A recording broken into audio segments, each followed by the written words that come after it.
அன்புள்ள நேயர்களே, ஆடி மாதம் வெள்ளிக்கிழமை வருகிறது. இது எல்லா கோயில்களிலேயும் விசேஷமான நாள். வைணவம் என்றாலே நமக்கு தாயார் தான் ஞாபகத்துக்கு வரும். தாயார் சன்னதி எப்படி இருக்கும்? வலப்பக்கத்திலே இருக்கும். பெருமாளுக்கு வலப்பக்கத்திலே தாயார் சன்னதி இருக்கும். நம்ம முதல்ல ஒரு கோயிலுக்குள்ளே நுழைஞ்சோம்னா எப்படி பிரகாரத்தை வலம் வருவோம்? நம்ம போய் இடப்பக்கமாக சுற்றி வருவோம். அப்போ முதல்ல தாயார் சன்னதி, அதுக்கப்புறம் அப்படியே வந்து ஆண்டாள் சன்னதி.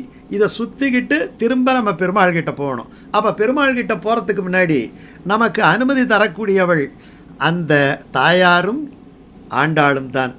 ஸ்ரீதேவியும் பூதேவியும் தான். திருமகளும் மண்மகளும் இருபாலும் திகழ, இரண்டு பக்கமும் திகழ அந்த பெருமான் நமக்கு எல்லா திருக்கோயில்களிலும் காட்சி தந்து கொண்டிருக்கிறான். அந்த மகாலட்சுமிக்கு உரிய நாள் திருவிளக்கு பூஜை என்பது பல கோயிலில் நடக்கும். ரொம்ப கிராண்டாக பல கோயில்களில் நடக்கும். திருப்புலானியிலெல்லாம் பார்த்தீங்கன்னா அந்த அம்மன் ஜொலித்து கொண்டிருக்க அந்த பிரகாரத்தில் வெளியில் அந்த வாசல் வரைக்கும், அந்த கோபுர வாசல் வரைக்கும் ஜனங்க உட்கார்ந்துருப்பாங்க. அவ்வளோ பேர் அந்த விளக்கு பூஜையை நடத்துவது கண்கொள்ளாத காட்சியாக இருக்கும்.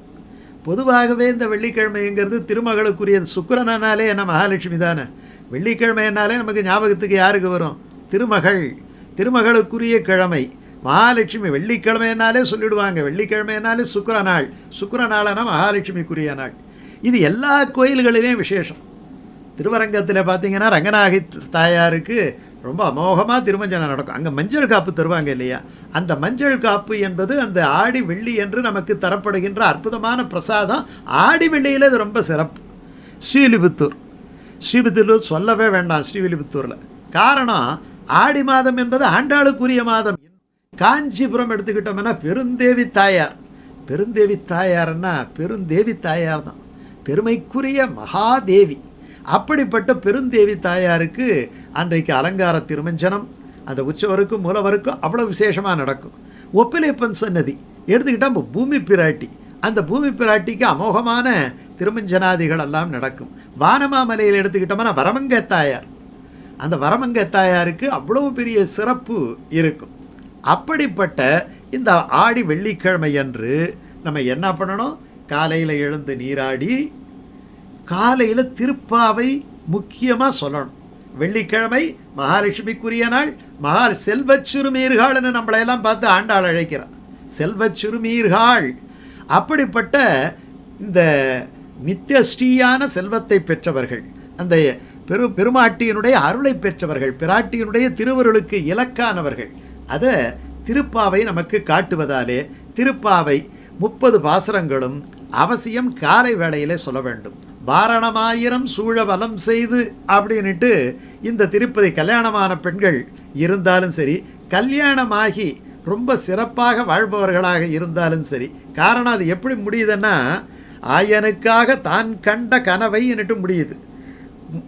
அப்படி அதாவது நல்ல குடும்பம் அமைவதற்காகவும் அதை படிக்கணும். கல்யாணம் ஆகிறதுக்கு மட்டும் கிடையாது, நல்ல குடும்பம் அமைவதற்காகவும் இந்த வாரணமாயிரம் நம்ம அந்த சேவை பண்ணலாம், நம்ம படிக்கலாம், பாராயணம் பண்ணலாம்.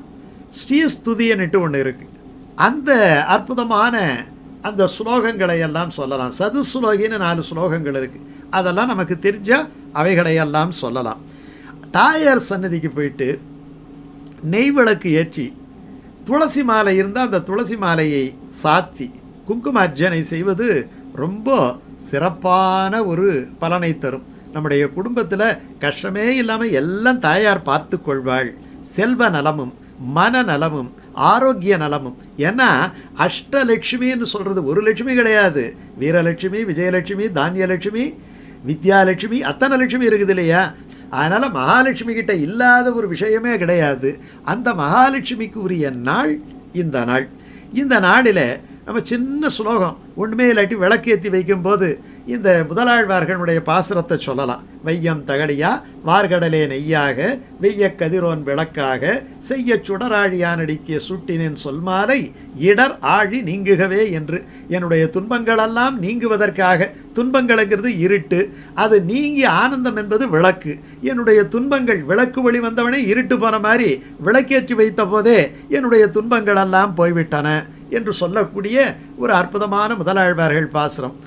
எப்போ வைஷ்ணவ சன்னதியில் போனாலும் நம்ம முதல்ல தாயாரை பார்த்துட்டு பெருமாளை பார்க்குறதுன்னுட்டு ஒரு சம்பிரதாயம் இருக்குது. சில கோயில்களில் தாயார் சன்னதி இருக்காது. அப்போ கூட என்ன பண்ணணும், நேராக அவனுடைய மார்பில் பெரிய பதக்கத்தில் மகாலட்சுமி இருப்பாள். அந்த பதக்கத்தை பார்த்துட்டு திருவடியை பார்த்துட்டு அப்புறம்தான் நம்முடைய முகத்தை பார்க்க வேண்டும். இப்படி ஒரு மரபு இருக்கிறது.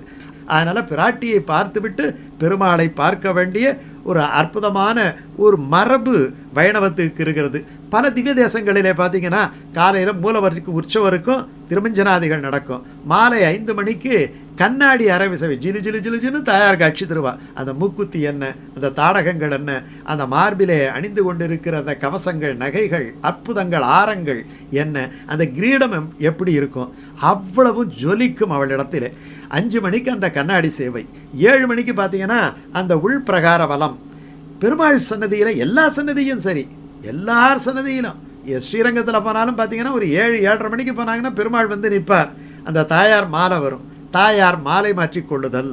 தாயார் வாசலில் போனவொடனே திருவந்தி காப்பு நடக்கும். அதுக்கப்புறம் ஊஞ்சல் சேவை இருக்குது. அதுக்கப்புறம் தான் அர்த்த ஜாமம். இவ்வளவும் இந்த ஆடி வெள்ளிக்கிழமை சேவிப்பது கண்கொள்ளாத காட்சி. அப்படி நம்ம விளக்கேற்றி வைக்கும்பொழுது அந்த மகாலட்சுமி வேண்டிக் கொண்டு நமஸ்தேஸ்து மகாமாயே ஸ்ரீபீடே சூரபூஜிதே சங்கு சக்கர கதாஹஸ்தே மகாலட்சுமி நமோஸ்துதே என்று மகாலட்சுமியினுடைய ஸ்தோத்திரத்தை 2 வரியாவது சொல்லி அவளை வணங்குவதன் மூலமாக அவளுடைய வரபலம், அவளுடைய கருணையான அந்த அற்புதமான அந்த வரங்கள் எல்லாவற்றையும் பெற்று நம்ம ஒரு ஆனந்தமான வாழ்க்கையை வாழலாம்.